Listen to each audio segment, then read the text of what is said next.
ಸ್ನೇಹಿತರೆ, ಮೀಡಿಯಾ ಮಾಸ್ಟರ್ಸ್ಗೆ ಸ್ವಾಗತ ಸುಸ್ವಾಗತ. ಗೆಳೆಯರೆ, ಬಾಂಗ್ಲಾದೇಶದಲ್ಲಿ ಸೇನಾ ಕ್ಷಿಪ್ರ ಕ್ರಾಂತಿ ನಡೆದಿದೆ, ನಿಮಗೆ ಗೊತ್ತು. ಈ ಕಾರ್ಯಾಚರಣೆಯ ಹಿಂದೆ ಅಮೆರಿಕ ಇದೆಯಾ ಅಥವಾ ಚೈನಾ ಇದೆಯಾ ಅನ್ನೋ ಅನುಮಾನಗಳಿಗೆ ಮಾತ್ರ ಇನ್ನೂ ಸರಿಯಾದ ಉತ್ತರ ಸಿಕ್ಕಿಲ್ಲ. ಬಹುಶಃ ಎರಡು ಇದ್ರೂ ಕೂಡ ಅಚ್ಚರಿ ಪಡಬೇಕಿಲ್ಲ. ಯಾಕೆಂದರೆ ಈಗಾಗಲೇ ಅಲ್ಲಿ ರಚನೆಯಾಗಿರುವ ಸೇನಾ ಸರ್ಕಾರ ಏನಿದೆ ಅದನ್ನು ಕೂಡ ನಾವು ಒಪ್ಕೊಳ್ಳೋದಿಲ್ಲ ಅಂತ ಪ್ರತಿಭಟನಾಕಾರರು ಹೇಳ್ತಾ ಇದ್ದಾರೆ. ಮುಂದೆ ಬಾಂಗ್ಲಾದೇಶದ ಆಡಳಿತದ ಚುಕ್ಕಾಣಿಯನ್ನು ಯಾರು ಹಿಡಿತಾರೆ ಅನ್ನೋದ್ರ ಮೇಲೆ ಮತ್ತು ಆ ದೇಶದ ವಿದೇಶಾಂಗ ನೀತಿಗಳು ಹೇಗಿರುತ್ತವೆ, ಅದು ಚೈನಾ ಕಡೆಗೆ ವಾಲುತ್ತಾ ಅಮೆರಿಕಾಗೆ ಲಾಭ ಮಾಡಿಕೊಡುತ್ತಾ ಅನ್ನೋದ್ರ ಮೇಲೆ ಈ ರೆಜಿಮ್ ಚೇಂಜ್ನ ಹಿಂದೆ ಯಾರಿದ್ದಾರೆ ಅನ್ನೋದು ಗೊತ್ತಾಗುತ್ತೆ. ಇನ್ನು ಈಗ ಸೇನೆಯ ಮುಂದೆ ದೊಡ್ಡದೊಂದು ಸವಾಲಿದೆ. ಪ್ರತಿಭಟನೆಗಳನ್ನು ಶಾಂತಗೊಳಿಸಬೇಕು, ಅಲ್ಲಿ ಒಂದು ಸುಸ್ಥಿರ ಸರ್ಕಾರ ರಚನೆಯ ಬಗ್ಗೆ ನಿರ್ಧಾರಗಳನ್ನು ಕೈಗೊಳ್ಳಬೇಕು, ಭಾರತ ಮತ್ತು ಚೈನಾ ಜೊತೆಗಿನ ಸಂಬಂಧಗಳನ್ನು ನಿಭಾಯಿಸಬೇಕು, ಮ್ಯಾನ್ಮಾರ್ನಿಂದ ಹೆಚ್ಚಿನ ಪ್ರಮಾಣದಲ್ಲಿ ನುಗ್ಗಿ ಬರೋದಕ್ಕೆ ಸಿದ್ಧ ಇರುವ ರೋಹಿಂಗ್ಯಾ ಮುಸಲ್ಮಾನರ ಸಮಸ್ಯೆಯನ್ನು ನಿಯಂತ್ರಣದಲ್ಲಿಡಬೇಕು, ಜೊತೆಗೆ ಆರ್ಥಿಕ ಸ್ಥಿತಿಗಳನ್ನು ಕೂಡ ಗಮನಿಸಬೇಕು, ಮುಂದಿನ ಸರ್ಕಾರ ರಚನೆಗೆ ವ್ಯವಸ್ಥೆಯನ್ನೂ ಮಾಡಬೇಕು. ಅಲ್ಲಿನ ಜನ ನಿರುದ್ಯೋಗ, ಸರ್ವಾಧಿಕಾರಿ ಧೋರಣೆ ಹಾಗೂ ಭ್ರಷ್ಟಾಚಾರಗಳ ಕಾರಣಕ್ಕೆ ಶೇಖ್ ಹಸೀನಾ ಬೇಡ ಅಂದುಕೊಂಡಿದ್ದಾರೆ ಅಂತ ಹೇಳಲಾಗ್ತಾ ಇದೆ. ಹಾಗಾದರೆ ಮುಂದೆ ಯಾರು? ಈಗಾಗಲೇ ಗೃಹ ಬಂಧನದಲ್ಲಿದ್ದ ಈ ಹಿಂದಿನ ಪ್ರಧಾನಿ ಖಲೀದಾ ಜಿಯಾ ಅವರನ್ನ ಈಗಿನ ಸೇನಾ ಆಡಳಿತ ಬಿಡುಗಡೆ ಮಾಡಿದೆ. ಆಕೆಯ ದೇಶಭ್ರಷ್ಟ ಮಗ ಬ್ರಿಟನ್ನಿಂದ ಬಾಂಗ್ಲಾಗೆ ಬರೋದಕ್ಕೆ ಟಿಕೆಟ್ ಬುಕ್ ಮಾಡಿಕೊಂಡಿರೋ ಸುದ್ದಿಗಳು ಬರ್ತಾ ಇವೆ. ಹಾಗಂತ ಅವ್ರ ಕೈಗೆ ಅಧಿಕಾರ ಕೊಡೋದಕ್ಕೆ ಪ್ರತಿಭಟನಾಕಾರರು ಒಪ್ತಾರಾ? ಯಾಕೆಂದ್ರೆ ಈ ಖಲೀದಾ ಜೈಲು ಪಾಲಾಗಿದ್ದು ಕೂಡ ಭ್ರಷ್ಟಾಚಾರದ ಆರೋಪಗಳ ಮೇಲೇನೆ. ಹಾಗೆ ಆಕೆಯ ಪ್ರಭಾವ ಕೂಡ ಬಾಂಗ್ಲಾದ ರಾಜಕಾರಣದಲ್ಲಿ ಕಡಿಮೆ ಆಗಿದೆ. ಹೀಗಾಗಿ ಅಲ್ಲಿ ಜಾತೀಯ ಪಾರ್ಟಿ ಮತ್ತು ಜಮಾತೆ ಇಸ್ಲಾಮಿ ಅಧಿಕಾರಕ್ಕಾಗಿ ಹೋರಾಟ ಮಾಡುತ್ತವೆ. ಜಮಾತೆ ಇಸ್ಲಾಮಿ ಕೈಗೆ ಬಾಂಗ್ಲಾ ಅಧಿಕಾರ ಬಂದರೆ ಅಲ್ಲಿಗೆ ಬಾಂಗ್ಲಾದೇಶ ಅನ್ನೋದು ಸಂಪೂರ್ಣವಾಗಿ ಮತಾಂಧರ ಕೈಗೆ ಸಿಕ್ಕಾಗತ್ತೆ. ಆಗ ಅದು ಅಮೆರಿಕಾದ ಕೈಗೆ ಮುಂದಿನ ದಿನಗಳಲ್ಲಿ ಸಿಗುತ್ತೆ ಅನ್ನೋದು ಕೂಡ ಅನುಮಾನನೇ. ಹೀಗಾಗಿ ಜಮಾತ್ ಕೈಗೆ ಬಾಂಗ್ಲಾ ಸಿಗೋದಕ್ಕೆ ಸೇನೆ ಬಿಡುತ್ತಾ? ಇಷ್ಟಕ್ಕೂ ಇಲ್ಲಿ ಸೇನೆ ಅಧಿಕಾರವನ್ನು ಅಷ್ಟು ಬೇಗ ಯಾಕೆ ಯಾರಿಗಾದರೂ ಕೊಡೋದಿಕ್ಕೆ ಹೋಗುತ್ತೆ? ಈಗ ಮ್ಯಾನ್ಮಾರಲ್ಲಿ ಸೇನಾ ಆಡಳಿತ ಇದೆ ಅಲ್ವಾ, ಅವರು ಅಧಿಕಾರವನ್ನು ತಮ್ಮ ಕೈಯಲ್ಲೇ ಇಟ್ಟುಕೊಂಡು ಕೂತಿಲ್ವೇ? ಇನ್ನು ಬಾಂಗ್ಲಾದೇಶಕ್ಕೂ ಕೂಡ ಸಾಕಷ್ಟು ವರ್ಷಗಳ ಕಾಲ ಸೇನಾ ಆಡಳಿತದಲ್ಲಿದ್ದ ಇತಿಹಾಸ ಇದ್ದೇ ಇದೆ. ಈ ಹಿಂದೆ ಬಾಂಗ್ಲಾದೇಶದ ಉದಯಕ್ಕೆ ಕಾರಣವಾದ ಮುಜಿಬುರ್ ರೆಹಮಾನ್ ಅವರನ್ನೇ ಕೊಲ್ಲಿಸಿ ಅಲ್ಲಿ ಸೇನೆ ಆ ದೇಶದ ಅಧಿಕಾರವನ್ನು ತನ್ನ ಕೈಗೆ ತಗೊಂಡಿತ್ತು. ಅಫ್ಕೋರ್ಸ್ ಅವತ್ತು ಬಾಂಗ್ಲಾದೇಶದಲ್ಲಿ ಸೇನಾ ಆಡಳಿತ ಬರೋದ್ರ ಹಿಂದೆ ಜಗತ್ತಿನ ಅತಿ ದೊಡ್ಡ ಪ್ರಜಾಪ್ರಭುತ್ವದ ಪ್ರವರ್ತಕ, ಮಾನವ ಹಕ್ಕುಗಳ ಭಾಷಣಕಾರ, ಅತಿ ಪುರಾತನ ಪ್ರಜಾಪ್ರಭುತ್ವ ದೇಶ ಅಂತ ಹೇಳಿಕೊಳ್ಳುವ ಅಮೆರಿಕ ಆಯಿತು. ಹಾಗಾದ್ರೆ ಗೆಳೆಯರೆ, ಬಾಂಗ್ಲಾದೇಶದಲ್ಲಿ ಮೊದಲ ಸೇನಾ ಆಡಳಿತ ಬಂದ ಸಂದರ್ಭ ಹೇಗಿತ್ತು? ಆ ದೇಶ ತನ್ನ ಉದಯಕ್ಕೆ ಕಾರಣನಾದ ನಾಯಕನನ್ನ ಹೇಗೆ ಕೊಂದು ಹಾಕ್ತು? ಬಾಂಗ್ಲಾ ವಿಮೋಚನೆಗಾಗಿ ಹೋರಾಟ ಮಾಡಿದ ನಾಯಕನ ಕುಟುಂಬವನ್ನ ಅಲ್ಲಿನ ಸೇನೆ ಹೇಗೆ ನಡೆಸ್ಕೊಳ್ತು ಅನ್ನೋದ್ರ ಬಗ್ಗೆ ಒಂದಷ್ಟು ಮಾಹಿತಿಯನ್ನ ನಾವಿಲ್ಲಿ ನೋಡೋಣ.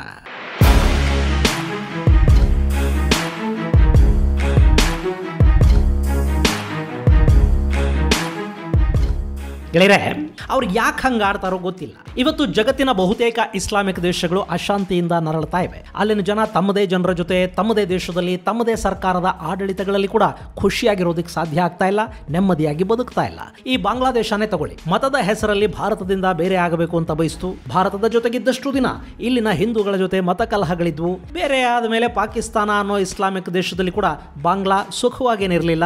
ಅಲ್ಲಿ ಪಾಕಿಸ್ತಾನಿಗಳ ಜೊತೆ ಅವರಿಗೆ ಜಗಳ ಶುರುವಾಯಿತು. ಇನ್ನು ಪಾಕಿಸ್ತಾನದಲ್ಲಿ ನೋಡಿ, ಇರೋದು 4 ರಾಜ್ಯಗಳು. ಆ 4 ನಮಗೂ ಬೇರೆ ಬೇರೆ ದೇಶ ಬೇಕು ಅಂತ ಕೂತಿವೆ. ನಾವು ಪಾಕಿಸ್ತಾನದ ಜೊತೆ ಇರೋದಿಲ್ಲ ಅಂತ ಹೇಳ್ತಾ ಇವೆ. ನೀವು ಜಗತ್ತಿನ ಯಾವ ಇಸ್ಲಾಮಿಕ್ ದೇಶವನ್ನಾದರೂ ನೋಡಿ, ಅಲ್ಲಿನ ಅಲ್ಪಸಂಖ್ಯಾತರ ಜೊತೆಗೂ ಜಗಳ, ಬಹುಸಂಖ್ಯಾತರ ಜೊತೆಗೂ ಅವರಿಗೆ ಜಗಳ. ಯಾಕೆ ಹಾಗಾಗತ್ತೆ ಗೊತ್ತಿಲ್ಲ. ಈ ಬಾಂಗ್ಲಾದೇಶ ಕೂಡ ಹಾಗೇನೆ. ಮೊದಲು ಭಾರತದ ಜೊತೆ ಇರೋದಿಕ್ಕೆ ಆಗೋದಿಲ್ಲ ಅಂತ ಪಾಕಿಸ್ತಾನದ ಜೊತೆ ಸೇರ್ತು. ಆಮೇಲೆ ಅವ್ರ ಜೊತೆ ಇರೋದಿಕ್ಕೆ ಆಗೋದಿಲ್ಲ ಅಂತ ಪ್ರತ್ಯೇಕಗೊಳ್ತು. ಹಾಗೆ ಪ್ರತ್ಯೇಕಗೊಳ್ಳೋದಕ್ಕೆ ಹೋರಾಟ ಮಾಡಿದ ನಾಯಕನನ್ನೇ ತಿಂದುಕೊಂಡು ಬಿಡ್ತು. ಈಗ ಮತ್ತೆ ಗಲಭೆಗ್ರಸ್ತ ಆಗ್ತಾ ಇದೆ. ಇನ್ನು ಅಲ್ಲಿನ ಹಿಂದೂಗಳ ಮನೆಗಳನ್ನು ದೋಚ್ತಾ ಇದ್ದಾರೆ. ಹಾಗೆ ಶೇಖ್ ಹಸೀನಾ ಅಂದರೆ ಆ ದೇಶದ ಪ್ರಧಾನಿಯ ಅಧಿಕೃತ ನಿವಾಸದ ಮೇಲೆ ಕೂಡ ದಾಳಿ ಮಾಡಿದ್ದಾರೆ. ಅಲ್ಲಿ ಸಿಕ್ಕ ಫರ್ನಿಚರು, ಚಪ್ಪಲಿ, ಲಿಪ್ಸ್ಟಿಕ್ ಅನ್ನು ಕೂಡ ಬಿಡದೆ ಹೊತ್ಕೊಂಡು ಹೋಗಿದ್ದಾರೆ. ಒಬ್ಬನಂತೂ ಶೇಖ್ ಹಸೀನಾ ಅವರ ಸೀರೆಯನ್ನು ತಾನೇ ಉಟ್ಕೊಂಡು ಸಂಭ್ರಮಿಸಿದ್ದಾನೆ. ಇನ್ನು ಕೆಲವರು ಆಕೆಯ ಮನೆಯಲ್ಲಿದ್ದ ಆಹಾರವನ್ನು ಹೊತ್ಕೊಂಡು ಹೋಗಿದ್ದಾರೆ. ಒಬ್ಬನ ಕೈಯಲ್ಲಿ ಮೀನಿದ್ರೆ ಇನ್ನೊಬ್ಬ ಮೇಕೆನ, ಮಗದೊಬ್ಬ ಬಾತುಕೋಳಿನೂ ಬಿಡದೆ ತಗೊಂಡು ಹೋಗಿದ್ದಾನೆ. ಇದೆಲ್ಲವನ್ನು ನೋಡುವಾಗ ನಮಗೆ ಇವ್ರು ಎಂಥ ಜನಾರಿ ಅಂತ ಅನ್ನಿಸದೇ ಇರೋದಿಲ್ಲ. ಆದರೆ ಈ ಬಾಂಗ್ಲಾದೇಶ ಅನ್ನೋ ಪಾಕಿಸ್ತಾನದ ತುಂಡಿದೆಯಲ್ಲ, ಇದಿರೋದು ಹೀಗೇನೆ. ಗೆಳೆಯರೆ, ಮುನ್ನಿನ ದಂಗೆಗಳ ಸಮಯದಲ್ಲಿ ಬಾಂಗ್ಲಾ ಪಿತಾಮಹ ಮುಜಿಬುರ್ ರೆಹಮಾನ್ ಅವರ ಪ್ರತಿಮೆಯನ್ನ ನಾಶ ಮಾಡ್ತಾ ಇದ್ದ ದೃಶ್ಯಗಳನ್ನು ನೋಡಿದ ಮೇಲೆ ನನಗೆ ನೆನಪಾಗಿದ್ದು ಆತನ ಇಡೀ ಕುಟುಂಬವನ್ನ ಆ ದೇಶ ಮತ್ತು ಅಲ್ಲಿನ ಸೇನೆ ಹೇಗೆ ನಡೆಸ್ಕೊಳ್ತು, ಹೇಗೆ ಕೊಂದು ಹಾಕಿತು ಅನ್ನೋದು.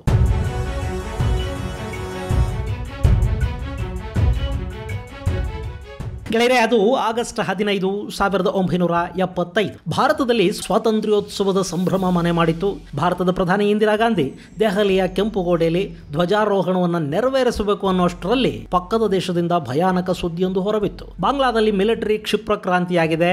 ಅಲ್ಲಿನ ಸೇನಾಧಿಕಾರಿಗಳ ಗುಂಪೊಂದು ಬಾಂಗ್ಲಾದೇಶದ ಅಧ್ಯಕ್ಷ ಶೇಖ್ ಮುಜಿಬುರ್ ರೆಹಮಾನ್ ಅವರನ್ನ, ಅವರ ಕುಟುಂಬ ಮತ್ತು ಅಲ್ಲಿ ಕೆಲಸ ಮಾಡ್ತಾ ಇದ್ದ ನೌಕರ ವರ್ಗದ ಸಮೇತ ನಿರ್ದಯವಾಗಿ ಕೊಂದು ಹಾಕಿದೆ ಅನ್ನೋ ಸುದ್ದಿ ಇಡೀ ದೇಶವನ್ನು ಆವರಿಸಿಬಿಡ್ತು. ಇಷ್ಟಕ್ಕೂ ಅವತ್ತು ಏನಾಯ್ತು ಅಂದ್ರೆ, ಆಗಸ್ಟ್ 15 ಬೆಳಗಿನ ಜಾವ 5:30 ಹೊತ್ತಿಗೆ ಬಾಂಗ್ಲಾ ಸೈನ್ಯದ ಯುವ ಪಡೆಯೊಂದು ಅಧ್ಯಕ್ಷ ಶೇಖ್ ಮುಜಿಬುರ್ ರೆಹಮಾನ್ ಅವರಿದ್ದ ಬಂಗಲೆಗೆ ಬಂದು ನಿಂತುಕೊಳ್ತು. ಬಾಂಗ್ಲಾದ 535ನೇ ಇನ್ಫಂಟ್ರಿ ಡಿವಿಷನ್ನ ಫಸ್ಟ್ ಆರ್ಮರ್ಡ್ ಡಿವಿಷನ್ನಲ್ಲಿದ್ದ ಸೈನಿಕರು ಮೇಜರ್ ಹೂಡಾ ನೇತೃತ್ವದಲ್ಲಿ ದಾಳಿಗೆ ಸಿದ್ಧ ಆಗಿದ್ರು.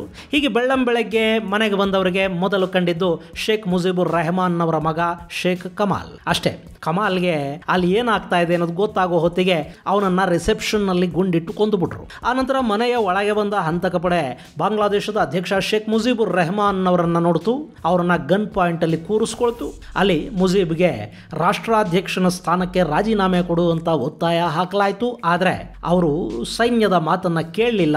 ತಕ್ಷಣ ಆ ಸೈನಿಕರ ಕೈಯಲ್ಲಿದ್ದ ಬಂದೂಕುಗಳು ಗರ್ಜಿಸೋದಕ್ಕೆ ಶುರು ಮಾಡಿದ್ವು. ಮುಜೀಬುರ್ ದೇಹನ ಗುಂಡುಗಳು ಜರಡಿ ಥರ ಮಾಡಿದ್ವು. ಅಲ್ಲಿ ಬಾಂಗ್ಲಾದ ಪಿತಾಮಹನ ದೇಹ ನೆಲಕ್ಕೊರಗಿ ಬಿಡ್ತು. ಅಲ್ಲ, ಅವತ್ತು ಶೇಖ್ ಮುಜಿಬುರ್ ರೆಹಮಾನ್ ಅಧ್ಯಕ್ಷ ಪದವಿಗೆ ರಾಜೀನಾಮೆಯನ್ನು ಕೊಟ್ಟು ಬಿಟ್ಟಿದ್ರೆ ಅವರು ಪ್ರಾಣ ಉಳಿತಿತ್ತ? ಅದಕ್ಕೆ ಯಾವ ಗ್ಯಾರಂಟಿನೂ ಇರಲಿಲ್ಲ. ಯಾಕೆಂದ್ರೆ ಅಲ್ಲಿಗೆ ಬಂದಿದ್ದ ಹಂತಕ ಪಡೆ ಮಾರಣ ಹೋಮವನ್ನು ನಡೆಸೋದಕ್ಕೆ ಸಿದ್ಧವಾಗಿ ಬಂದಿತ್ತು. ಒಂದು ವೇಳೆ ಅವರ ಟಾರ್ಗೆಟ್ ರಾಜೀನಾಮೆ ಅಷ್ಟೇ ಆಗಿದ್ದಿದ್ರೆ ಅವರು ಮುಜಿಬುರ್ ರೆಹಮಾನ್ ಅವರನ್ನ ಕೊಂದ ನಂತರ ಅಲ್ಲಿಂದ ವಾಪಸ್ ಹೋಗಬೇಕಿತ್ತು. ಆದ್ರೆ ಅಲ್ಲಿ ಹಾಗಾಗಲಿಲ್ಲ. ಆ ಸೇನೆಗೆ ಬೇರೆ ಯಾವುದೋ ಇನ್ಸ್ಟ್ರಕ್ಷನ್ ಇದ್ದಂತಿತ್ತು. ಹೀಗಾಗಿ ಮುಜಿಬುರ್ ಅವರನ್ನ ಕೊಂದ ನಂತರ ಆ ತಂಡ ಮನೆಯೊಳಗೆ ಜಾಲಾಡೋದಕ್ಕೆ ಶುರು ಮಾಡ್ತು. ಅವರ ಕಣ್ಣಿಗೆ ಮುಜಿಬುರ್ ರೆಹಮಾನ್ ಅವರ ಪತ್ನಿ ಶೇಖ್ ಫಜಿಲಾತ್ ಉನ್ನಿಸಾ ಕಾಣಿಸ್ಕೊಂಡ್ರು. ಅವರನ್ನ ಮೊದಲ ಮಹಡಿಯಲ್ಲಿ ಸೇನೆ ಕೊಂದು ಹಾಕ್ತು. ಆ ಬಳಿಕ ಮುಜಿಬುರ್ ಅವರ ತಮ್ಮನನ್ನ ಶೌಚಾಲಯದಲ್ಲಿ ಗುಂಡಿಟ್ಟು ಕೊಲೆ ಮಾಡಲಾಯಿತು. ಅದೇ ರೀತಿ ಮುಜಿಬುರ್ ರೆಹಮಾನ್ ಅವರ ಮನೆಯಲ್ಲಿದ್ದ ಸೇವಕರನ್ನ ಶೌಚಾಲಯಗಳಿಗೆ ಕೂಡ ಹಾಕಿ ಅಲ್ಲಿ ಅವರ ದೇಹಗಳಿಗೆ ಲೆಕ್ಕಾನೇ ಇಲ್ಲದಷ್ಟು ಬುಲೆಟ್ಗಳನ್ನು ತುಂಬಲಾಯಿತು. ಇನ್ನು ಮುಜಿಬುರ್ ಅವರ ಎರಡನೇ ಮಗ ಶೇಖ್ ಜಮಾಲ್ ಹಾಗೂ ಅವರ ಕೊನೆಯ ಮಗ ಶೇಖ್ ರಜಲ್ ನನ್ನ ಕೂಡ ಸೈನ್ಯ ಅಲ್ಲಿ ಕೊಂದು ಹಾಕಿತು. ಹೀಗೆ ಮುಜಿಬುರ್ ರೆಹಮಾನ್ ಅವರ ಕುಟುಂಬದ ಯಾರೊಬ್ಬರನ್ನು ಅಲ್ಲಿ ಬದುಕಿ ಉಳಿಸಲಿಲ್ಲ. ಆದರೆ ಅವರ ಇಬ್ಬರು ಹೆಣ್ಣು ಮಕ್ಕಳ ಅದೃಷ್ಟ ಚೆನ್ನಾಗಿತ್ತು. ಅವರಿಬ್ಬರು ಆ ಸಂದರ್ಭದಲ್ಲಿ ಪಶ್ಚಿಮ ಜರ್ಮನಿಲಿದ್ರು. ಹೀಗಾಗಿ ಆ ಹಂತಕರಿಂದ ಅವರಿಬ್ಬರು ತಪ್ಪಿಸ್ಕೊಳ್ಳೋದಕ್ಕೆ ಸಾಧ್ಯ ಆಯಿತು. ಆ ಹೆಣ್ಣು ಮಕ್ಕಳೇ ಶೇಖ್ ಹಸೀನಾ ಹಾಗೂ ಶೇಖ್ ರೆಹಾನಾ.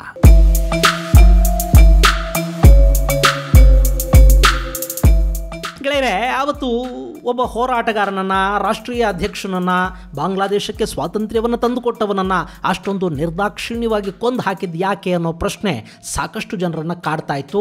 ಅದಕ್ಕೆ ಹಂತಕರು ಕೊಟ್ಟ ಕಾರಣಗಳು ಒಂದೆರಡಲ್ಲ. ಶೇಖ್ ಮುಜಿಬುರ್ ರೆಹಮಾನ್ ಕುಟುಂಬ ರಾಜಕಾರಣವನ್ನು ಮಾಡ್ತಾ ಇದ್ರು. ಅವ್ರ ಮಗ ಶೇಖ್ ಕಮಾಲ್ ಮೇಲೆ ದರೋಡೆ ಹಾಗೂ ಕೊಲೆ ಯತ್ನದ ಆರೋಪಗಳಿದ್ವು. ಅದರ ಜೊತೆಗೆ ಬಾಂಗ್ಲಾದ ಸೈನ್ಯಕ್ಕೆ ಪರ್ಯಾಯವಾಗಿ ಮುಜಿಬುರ್ ರೆಹಮಾನ್ ಮತ್ತೊಂದು ಸೇನಾಪಡೆಯನ್ನ ಸ್ಥಾಪಿಸೋದಕ್ಕೆ ಹೋಗ್ತಾ ಇದ್ರು. ಅದರ ಹೆಸರು ಜತಿಯಾ ರಖ್ಬಿ ಬಾಹಿನಿ. ಈ JRV ಅಥವಾ JRB ಅವಾಮಿ ಲೀಗ್ನ ಅಣತಿಯಂತೆ ಕೆಲಸ ಮಾಡ್ತಾ ಇತ್ತು. ಈ ಸೈನ್ಯದಲ್ಲಿ ಸುಮಾರು 30,000 ಮಂದಿ ಇದ್ರು. ಅವರೆಲ್ಲರೂ ಕೂಡ ಒಂದು ಕಾಲಕ್ಕೆ ಮುಕ್ತಿ ಬಾಹಿನಿಯಲ್ಲಿ ಕಾರ್ಯನಿರ್ವಹಿಸಿದವರಾಗಿದ್ರು. ಹೀಗಾಗಿ ಮುಜಿಬುರ್ ರೆಹಮಾನ್ ಈ ಸೈನ್ಯವನ್ನ ತಮ್ಮ ವಿರೋಧಿಗಳನ್ನ ಮಟ್ಟ ಹಾಕೋದಿಕ್ಕೆ ಬಳಸ್ಕೊಳ್ಳೋದಿಕ್ಕೆ ಹೋಗ್ತಾ ಇದ್ರು. ಆತ ಹಾಗೆ ಬಿಟ್ರೆ ಸರ್ವಾಧಿಕಾರಿಯಾಗಿ ಬಿಡ್ತಾ ಇದ್ದ.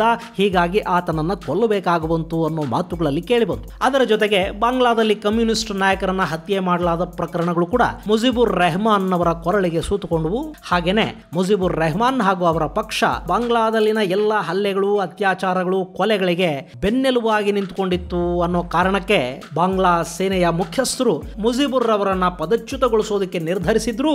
ಆದರೆ ರಾಜೀನಾಮೆಗೆ ಮುಜಿಬುರ್ ರೆಹಮಾನ್ ಒಪ್ಪದೇ ಇದ್ದ ಕಾರಣಕ್ಕೆ ಅವರನ್ನ ಕೊಂದು ಹಾಕಲಾಯಿತು ಅಂತ ಸೈನ್ಯ ಹೇಳಿಕೊಳ್ತು. ಈ ಆರೋಪಗಳು ನಿಜಾನಾ? ಅದಕ್ಕೆ ಪುರಾವೆಗಳೇನು? ಇದ್ಯಾವುದನ್ನು ಕೇಳೋ ಸ್ಥಿತಿಯಲ್ಲಿ ಅವತ್ತು ಬಾಂಗ್ಲಾದಲ್ಲಿ ಯಾರೂ ಇರಲಿಲ್ಲ. ಅಲ್ಲಿ ಸೇನೆಯ ಕ್ರೌರ್ಯ ಜನರ ಬಾಯನ್ನ ಮುಚ್ಚಿತ್ತು. ಹೀಗೆ ರಾಷ್ಟ್ರಾಧ್ಯಕ್ಷರ ಕುಟುಂಬವನ್ನೇ ಕೊಂದು ಅಧಿಕಾರಕ್ಕೇರಿದ ಸೇನೆ ಮುಂದೆ 1991ರವರೆಗೆ ಆ ದೇಶವನ್ನ ತನ್ನ ಕೈಯಲ್ಲಿಟ್ಕೊಳ್ತು. ಈಗ ಮತ್ತೆ ಅಲ್ಲಿನ ಸೇನೆ ಅಧಿಕಾರವನ್ನ ತನ್ನ ಕೈಗೆ ತಗೊಂಡಿದೆ. ಅಲ್ಲಿ ಹಸೀನಾ ರಾಜೀನಾಮೆಗೆ ಒಪ್ಪದೇ ಇದ್ದಿದ್ರೆ ಆಕೆಯನ್ನು ಕೂಡ ಅವರು ಕೊಂದು ಅಥವಾ ಕೊಲ್ಲಿಸಿ ಬಿಡ್ತಾ ಇದ್ರ ಗೊತ್ತಿಲ್ಲ. ಆದರೆ ಸೇನಾ ಮುಖ್ಯಸ್ಥ ಆಕೆಗೆ ರಾಜೀನಾಮೆ ಕೊಡೋದಕ್ಕೆ ಒತ್ತಾಯ ಮಾಡಿದ್ದಾನೆ. ಆಕೆ ಕೇಳಲಿಲ್ಲ ಅಂದಾಗ ಮಗನ ಮೂಲಕ ಆಕೆಗೆ ಅದನ್ನು ಹೇಳಿಸಲಾಗಿದೆ. ಅಲ್ಲಿಗೆ ಹಸೀನಾ ರಾಜೀನಾಮೆ ಕೊಟ್ಟು ಎದ್ದು ಬಂದಿದ್ದಾರೆ. ಇದನ್ನು ನೋಡ್ತಾ ಇದ್ರೆ ಇಲ್ಲಿ ಕೂಡ ಆ ಸೇನಾ ಮುಖ್ಯಸ್ಥನಿಗೆ ಯಾರದ್ದೂ ಆದೇಶ ಇತ್ತಾ ಅನ್ನೋ ಅನುಮಾನ ಬಾರದೇ ಇರೋದಿಲ್ಲ. ಇನ್ನು ಮುಜೀಬುರ್ ರೆಹಮಾನ್ ಹತ್ಯೆಯ ಹಿಂದೆ CIA ಇತ್ತು ಅಂತ ಹೇಳ್ತಾರೆ. ಈಗ ಹಸೀನಾ ಪದಚ್ಯುತಿಯ ಹಿಂದೆ ಯಾರಿದ್ದಾರೆ ಗೊತ್ತಿಲ್ಲ.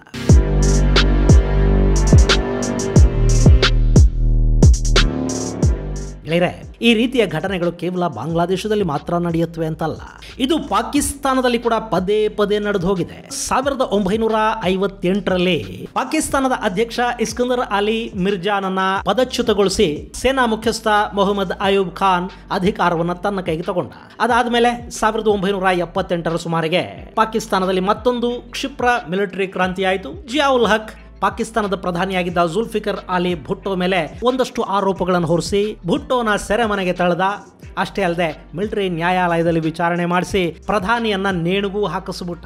ಆ ಬಳಿಕ ಪಾಕಿಸ್ತಾನದಲ್ಲಿ ಮಿಲಿಟರಿ ಕ್ಷಿಪ್ರ ಕ್ರಾಂತಿ ಅನ್ನೋದು ಪದೇ ಪದೇ ಆಗ್ತಾ ಹೋಯಿತು. 2000ನೇ ಇಸ್ವಿಲಿ ಪರ್ವೇಜ್ ಮುಷರ್ರಫ್ ಪ್ರಧಾನಿ ನವಾಜ್ ಶರೀಫ್ ಅವರಿಂದ ಅಧಿಕಾರವನ್ನು ಕಿತ್ಕೊಂಡು ಸೇನಾ ಆಡಳಿತವನ್ನು ಸ್ಥಾಪನೆ ಮಾಡಿದ.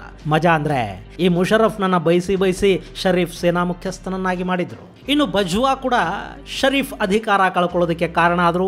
ಅವರು ಕೂಡ ಶರೀಫ್ ಅವರ ಮುದ್ದಿನ ಗಿಳಿಯಾಗಿದ್ದವ್ರೆ. ಇನ್ನು ಅದೇ ಬಜ್ವಾ ಶರೀಫ್ನ ಇಳಿಸಿ ಇಮ್ರಾನ್ ಖಾನ್ನ ಕರ್ಕೊಂಡು ಬಂದು ಸಿಂಹಾಸನದ ಮೇಲೆ ಕೂಡಿಸಿ ಆಮೇಲೆ ಜೈಲಿಗೂ ಹೋಗೋ ಹಾಗೆ ಮಾಡಿದ್ದು ನಿಮಗೆ ಗೊತ್ತಿದೆ. ಇಸ್ಲಾಮಿಕ್ ದೇಶಗಳ ಸೇನಾ ಅಧಿಕಾರಿಗಳು ಯಾವಾಗ ಗಿಳಿಗಳಾಗಿರ್ತಾರೋ, ಯಾವಾಗ ಹದ್ದುಗಳಾಗಿ ಕೂಗ್ತಾರೋ ಯಾರಿಗೆ ತಾನೇ ಗೊತ್ತು. ಪಾಪ ಈಗ ಹಸೀನಾ ಪರಿಸ್ಥಿತಿನೂ ಹಾಗೆ ಇದೆ. ಆಕೆ ಭಾರತದ ಮಾತು ಕೇಳದೆ ತಂದಿಟ್ಟುಕೊಂಡು ಸಾಕಿದ ಗಿಣಿ ಜನರಲ್ ಜಮಾಲ್ ಈಗ ಆಕೆಯ ಪಾಲಿಗೆ ಹದ್ದಾಗಿದ್ದಾನೆ. ಅದನ್ನ ಆತನೇ ಮಾಡಿದ್ನಾ ಅಥವಾ ಆತನ ಹಿಂದೆ ಬೇರೆ ಯಾರಾದರೂ ಇದ್ರಾ ಇನ್ನು ಮೇಲಷ್ಟೇ ಗೊತ್ತಾಗಬೇಕು. ಇದು ಗೆಳೆಯರೆ, ಮುಜೀಬುರ್ ರೆಹಮಾನ್ ಅನ್ನೋ ನಾಯಕನನ್ನ ಯಾವುದೇ ಕನಿಕರ ಕರುಣೆ ಇಲ್ಲದೆ ಕೊಂದು ಮುಗಿಸಿದ ಬಾಂಗ್ಲಾ ಸೇನೆಯ ಕುರಿತಾದ ಒಂದಷ್ಟು ಮಾಹಿತಿ. ಮುಂದಿನ ಸಂಚಿಕೆಯಲ್ಲಿ ಮತ್ತಷ್ಟು ವಿಶೇಷಗಳ ಜೊತೆ ಮತ್ತೆ ಭೇಟಿಯಾಗೋಣ. ಅಲ್ಲಿವರೆಗೆ ಜೈ ಹಿಂದ್, ಜೈ ಕರ್ನಾಟಕ.